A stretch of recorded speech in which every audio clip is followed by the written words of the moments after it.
Hello, I'm Julianne and welcome to my quest to read all of my books. In today's episode of Julianne vs TBR, I've actually done quite well. In June, I managed to read 5 books that I think I had on my TBR before the start of the year, which is great. And yeah, I actually, at the very start of the month, got all of the books I have by authors who are going to be at Yalc, piled them all up, and basically just did my best to work my way through them during the month. I did, sometimes deviate and read some other books, but generally I stayed on track and read lots of books by authors who are going to be at Yalc, and I have some more to finish. Because, hang on, let me just get my pile out. So these are the books that I managed to read by authors who are going to be at Yalc.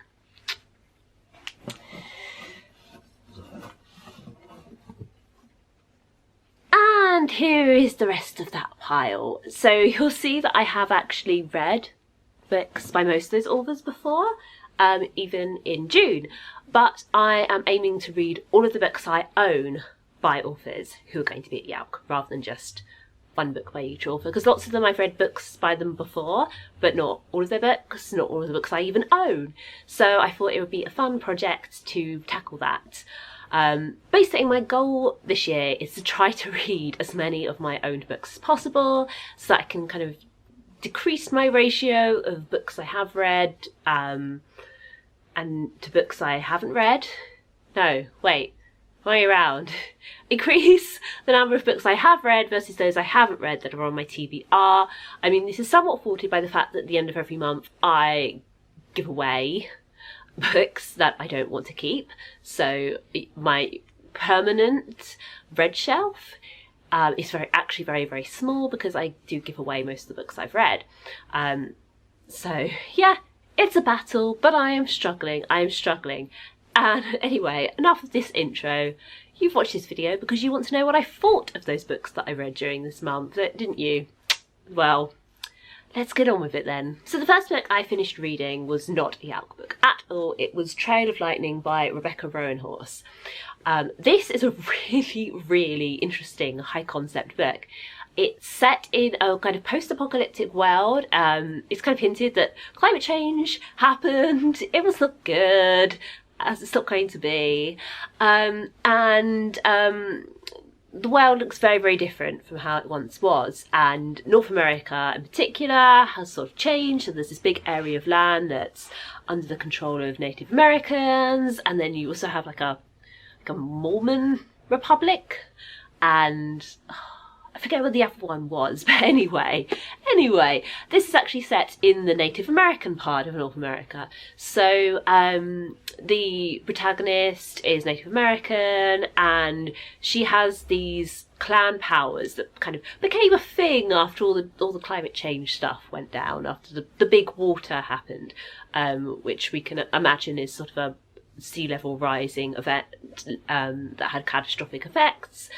And yeah, she has these abilities that are really helpful, but also kind of horrifying, because one of them is like being really good at killing, and the other one is like running really fast, but it totally exhausts her afterwards. And she meets some other people with some other abilities, and she's kind of on this quest to find out what's going on, to basically kind of save her world.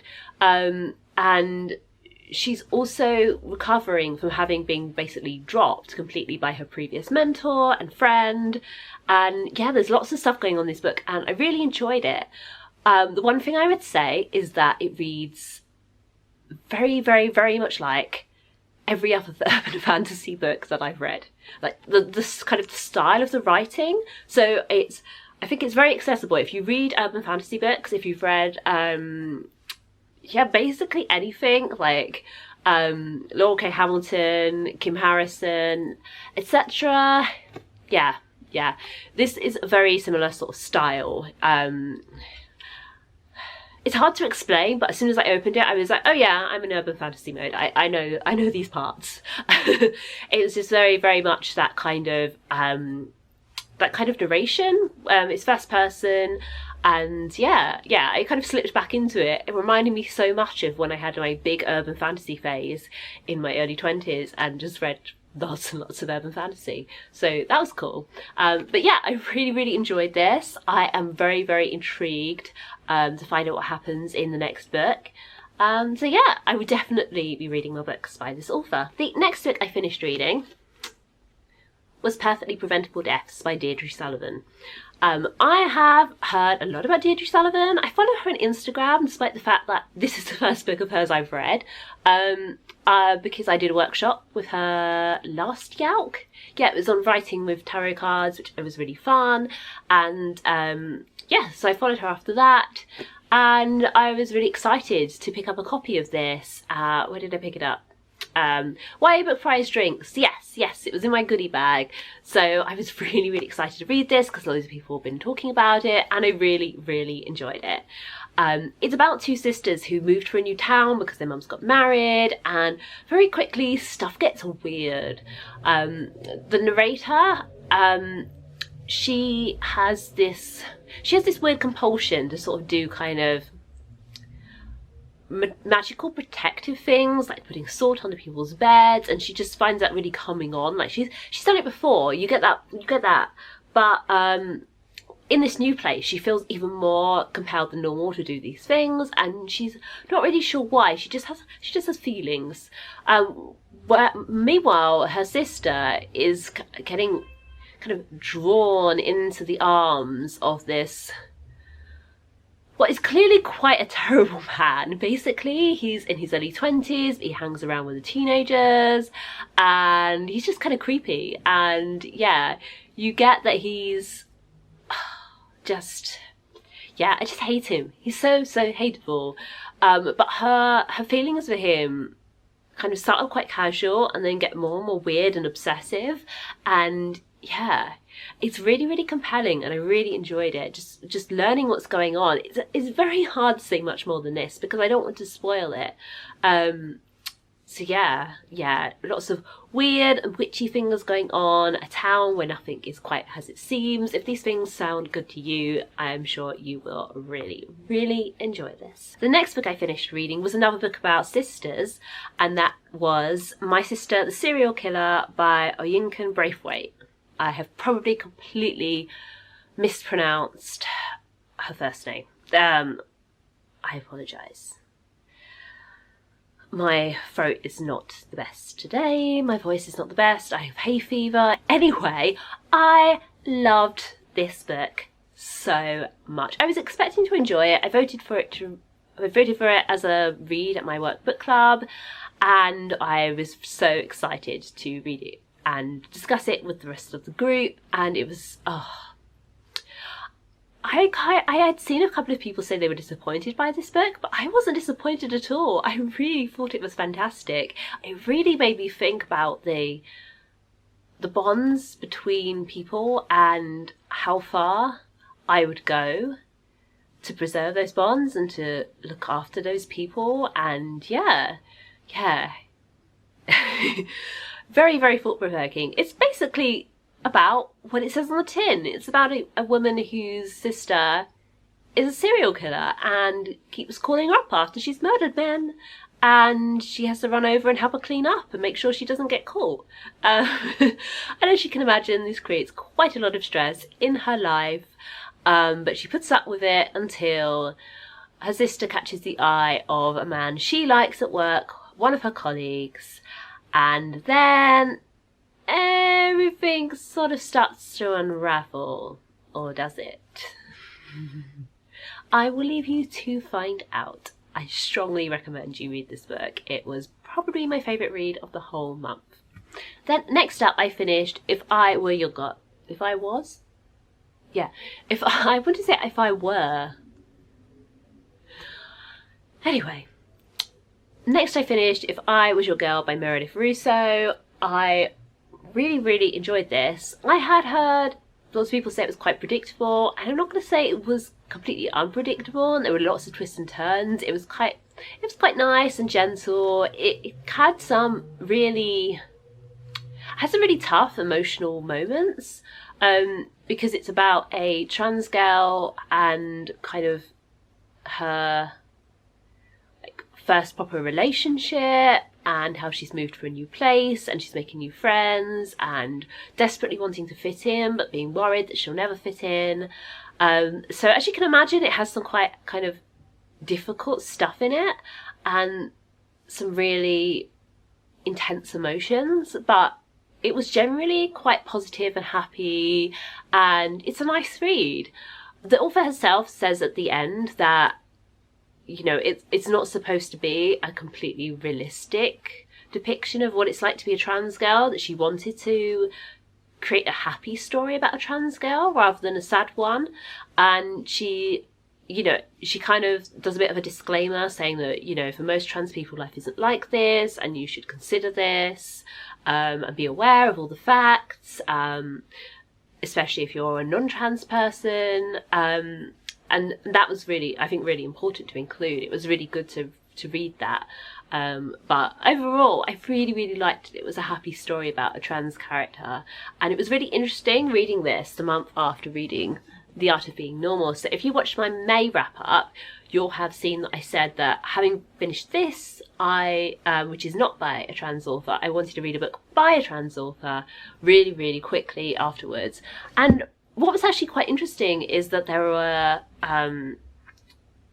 a few similarities between the two books in terms of like setting and stuff, because I think both of them draw on some kind of YA tropes in order to make the reader kind of feel comfortable, I guess, at the same time as you know, for example, like there's the school proms and things, so that, you know, you're kind of learning these things about what it's like to be trans, whilst also kind of having the familiar ground of, oh, it's a school and they go to school and these things happen at school, if you know what I mean. Does that make sense? Who knows? But anyway, I really, really enjoyed this, and I'm looking forward to seeing what other books Meredith Russo puts out in the future. I think she's had another one just come out, so yeah, I'm looking forward to reading that. The next book I finished reading is Under My Skin by Juno Dawson. This is actually a copy that Hockey Books sent me for review, but this book came out years ago. Yeah. 2015, guys, 2015. What am I like?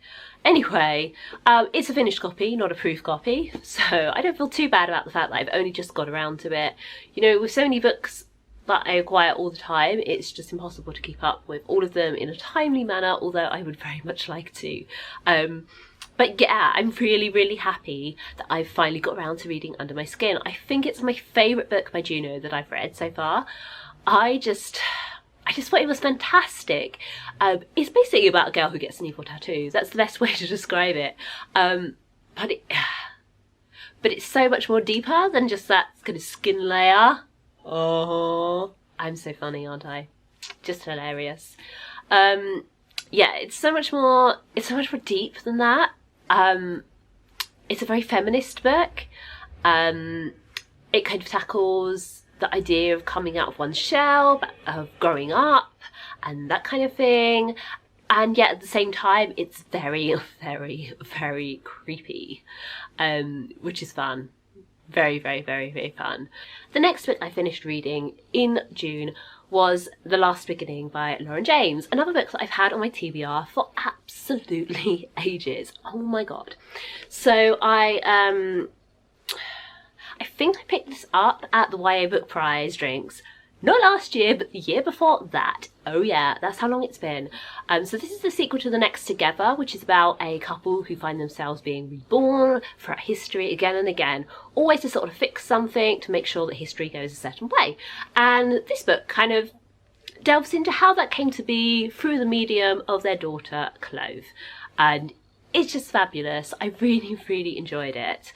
And I think this one will be sticking around so that I can reread the two again together at some point in the future. It had been so long since I read the next thing ever that I actually had to go back and read a few chapters from the end just to make sure I remembered everything that was going on. The next book I finished reading in June was Run Riot by Nikesh Shukla, which I picked up at a Lush book club event. I can't remember if it was a couple of months ago or last year. When did this book come out? Last year. So I think it was last year. Anyway, this has been on my TBR a little while, and this is basically about, it's kind of a thriller set in a tower block, and it's about a group of teenagers who they discover some police corruption and are then kind of on the run, but also trying to work out what was going on at the same time within their tower block. So I really, really like this as a premise, because they go to different people's flats and they encounter different people in their community, and you really, really get a sense of the community within the tower block.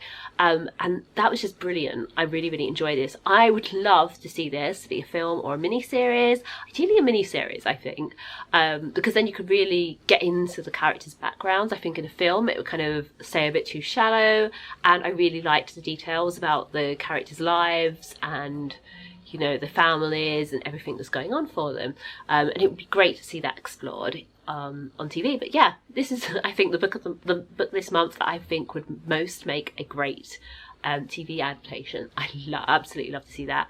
Somebody at some channel somewhere, pick this up, make a mini-series, please. It would be great. And finally, the last print book and the last pre-Yauk read of the month was One of Us is Lying by Karen M. McManus. Just had to make sure that I got the initial in there. I think this is a proof that a friend of mine lent me or gave me. I'm not quite sure. I'm going to have to check.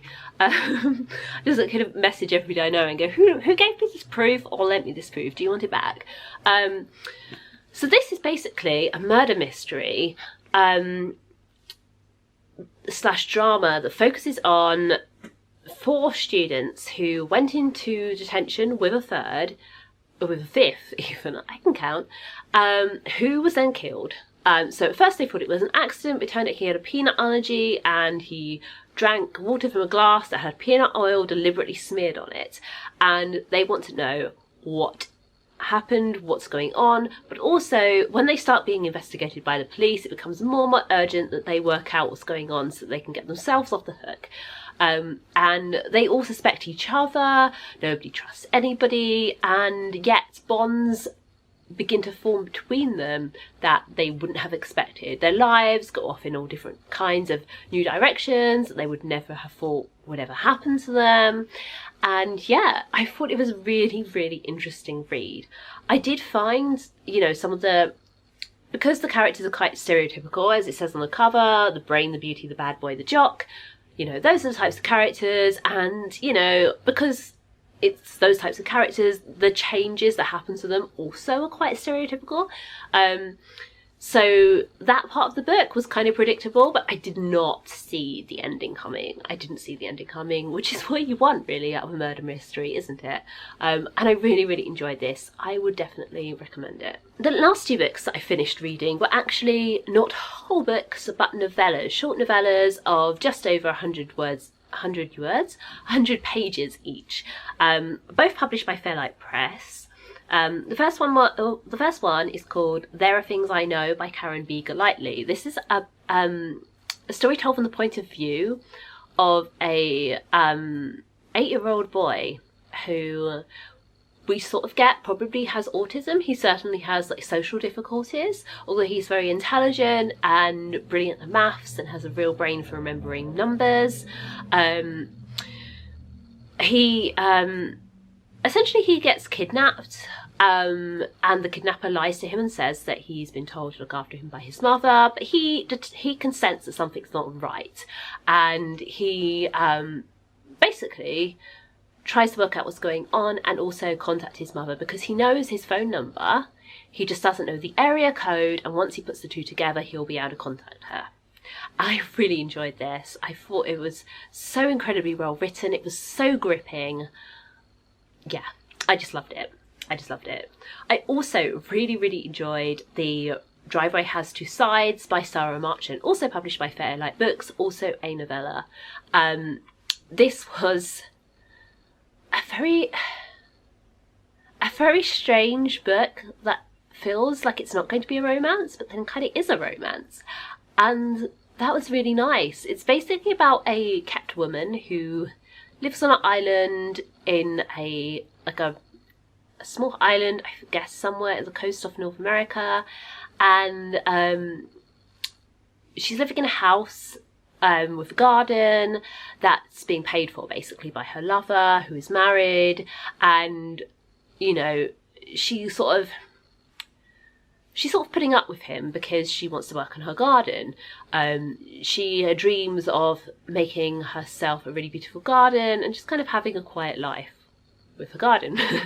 So she kind of works on that all through the week, and then at the weekends he comes and she dresses up, and sometimes they go out, and yeah, it's a strange premise, but stick with it, because it really pays off as she starts to interact with people on the island. And yeah, it was just really interesting portrait of island life, but also of